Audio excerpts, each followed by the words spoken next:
2 taon na nang magsimulang kumupa sa mga yellow line markings sa Roas Boulevard sa Pasay. Pero ngayon lang ito pininturahan kung kailan nag-viral. Nasa frontline ng balitang yan, si Rainiel Pawi. Ito ang itsura ng yellow line sa kahabaan ng northbound ng Roas Boulevard malapit sa EDSA Heritage Flyover nitong Biyernes. Kupas na. Yan ang punot dulo ng pagtatalo ng motoristang si Francis Arroyo at ng isang traffic enforcer sa isang viral video. Pasay City, sabi daw nila may yellow lane dito.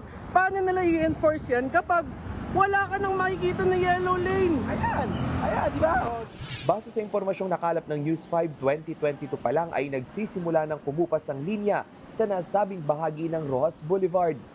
2 araw matapos ang viral video, binalikan ng News 5 ang bahagi ng naturang kalsada kasama si Francis. Ang kupas na yellow line, muli ng pininturahan at kitang-kita na. Looks like they did it in an hour. So, it really makes you question, but, diba? But inintay pa nila ng 3 years, 4 years bago gawan ng action. Well, ganun naman talaga. I mean, in today's society, parang need talaga malaman ng lahat ng tao bago gawan ng solusyon. Ikinatuwa naman ng iba pang motorista ang pagpipinta sa mga buradong linya.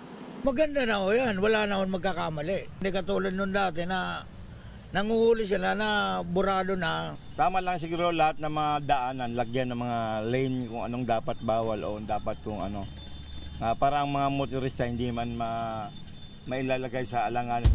Pansamantala naman ang inalis sa serbisyo ng Pasay Traffic and Parking Management Office ang inireklamong enforcer. Sa ngayon, hindi muna manghuhuli ng mga motoristang lilipat ng lane sa naturang bahagi ng northbound ng Roas Boulevard habang isinasailalim pa rin sa restoration ang road markings.